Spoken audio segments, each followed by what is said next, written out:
जब सत्ता के आगे सवाल कमज़ोर पड़ने लग जाए तो सवाल उठाने पड़ते हैं। तू सवाल उठा तो सही, सवाल उठाना हक है तेरा। सच की तलाश करता रहे, सच दिखा, सच बोल और सच की तलाश में निकल जा। आइए एक बार फिर मैं आपका इस्तकबाल करता हूं मेरे अपने चैनल अब तक न्यूज़ पर, और मैं जाबिर शाह आज आपको ले चलता हूं आज की कुछ ख़ास खबर की तरफ। आप देख रहे हैं अब तक न्यूज़ चैनल। ये हो गई हमारी हॉल की बात, गंदगी की बात। अब हम चलते हैं महानगर पालिका की स्कूल की तरफ के इसी कैंपस में, इसी वाल कंपाउंड के अंदर महानगर पालिका की स्कूल है और उसकी क्या हालत है और वो क्या पोजीशन है आपको दिखाते हैं। तो अब आइए, ये स्कूल जो है तो ये पहले इसके अंदर स्कूल चल रही थी। 32 नंबर स्कूल का बोर्ड है। मैं मुस्तकिल मैं बोलूँगा जूम करके दिखाइए। महानपा अध्यापक शाला क्रमांक 32 कार्यालय, ये उनका ऑफिस था और ये क्लास थी जिसे उनसे खाली करवा लिया गया और उन्हें दूसरी जगह शिफ्ट कर दिया गया, जबकि इसका स्लैब नीचे से मतलब अंदर से गिर रहा था। अब नई इमारत की तरफ हम चलते हैं कि नई इमारत की क्या हालत है और उसकी क्या पोजीशन है। आपको नई इमारत भी दिखाते हैं।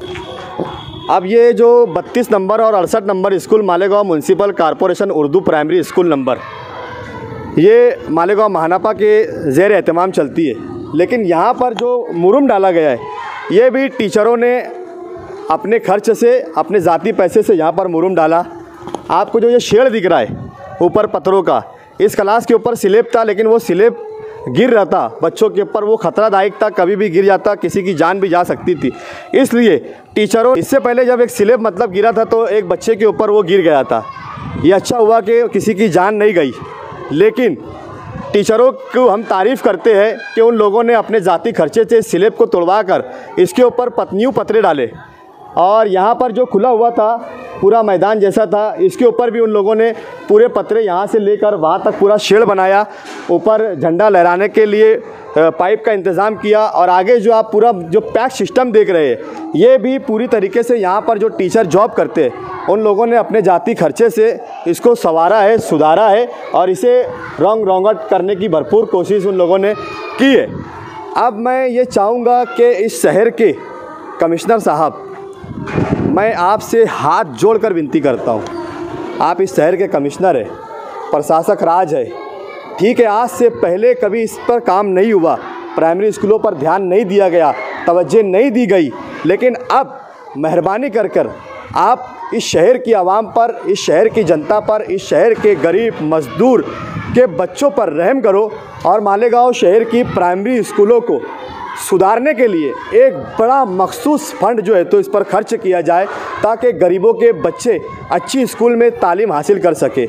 आज तालीम माफिया इस कद्र काबिज़ हो चुका है, इस कद्र हावी हो चुका है कि पूरी तरीके से पूरा कब्ज़ा कर लिए है और तालीम को इतना महंगा कर दिए है कि गरीब का बच्चा तालीम हासिल करने से महरूम रह जा रहा है। और अगर गरीब अपने बच्चों को तालीम दिलाने की कोशिश कर रहा है तो उसके लिए उसे रात और दिन मेहनत करनी पड़ रही है। तब कहीं जाकर वो अपने बच्चों के एडमिशन फ़ीस के लिए 10,000, 15,000, 20,000 रुपया प्राइवेटाइजेशन हाई स्कूलों के अंदर एडमिशन फ़ीस भर रहा है। और उसके महंगे अखराजात, यूनिफॉर्म खर्चा, किताब ब्याज खर्चा, सालाना फ़ीस का खर्चा और पूरे साल खर्च होने वाले खर्चे से टूट जा रहा है। और वो अपने लिए एक 12x25 का प्लॉट तक नहीं खरीद पा रहा है, अपनी बेटी की शादियों के लिए रकम जमा नहीं कर पा रहा है। तो अगर उन्हें तालीम मुफ्त हो जाएंगी, तालीम फ्री हो जाएंगी, एक अच्छी तालीम अगर उन्हें मिलने लगेंगी तो शायद एक गरीब का बच्चा भी पढ़कर IAS बन सकता है, IPS बन सकता है, टीचर बन सकता है, डॉक्टर बन सकता है, इस देश का फ्यूचर बन सकता है, इस देश के आने वाली नस्लों के लिए वो एक मॉडल बन सकता है।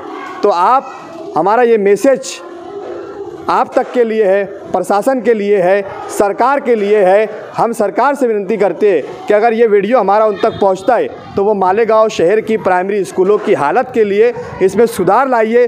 क्या कमी है इसको पूरा करने की कोशिश करें। मैं आपको इसके अंदर की तस्वीरें नहीं दिखा सकता क्योंकि ये प्रशासन की स्कूल है और हमारे पास अंदर जाने की अनुमति हमने नहीं ले रखी है, इसलिए हम बाहर से आपको दिखा रहे हैं इसकी हालत क्या है। और आपको पता है कि पूरे शहर की प्राइमरी स्कूलों की हालत क्या हो चुकी है। तो आप इसके ऊपर नज़रसानी करिए और इसके ऊपर काम कीजिए। और उन सियासी लोगों से मैं कहना चाहूँगा जो आज बरसरे इक़्तिदार है, जो सत्ता पर है या कल थे या इस शहर में जब चुनाव होंगे तो आने वाले वक्त में जो भी सत्ताधारी होगा, जो सत्ता पर बैठेगा, इस शहर के कॉरपोरेशन पर बैठेगा या फिर असेंबली हाउस में होंगे आए, उन तमाम लोगों से हम हाथ जोड़कर विनती करते हैं कि इस शहर के आने वाले मुस्तकबिल के लिए, इस शहर के गरीबों के लिए, इस शहर के गरीबों के बच्चों के लिए थोड़ा कुछ कर दो, बहुत ज़्यादा नहीं, थोड़ा कुछ कर दो तो आपकी बड़ी मेहरबानी होगी।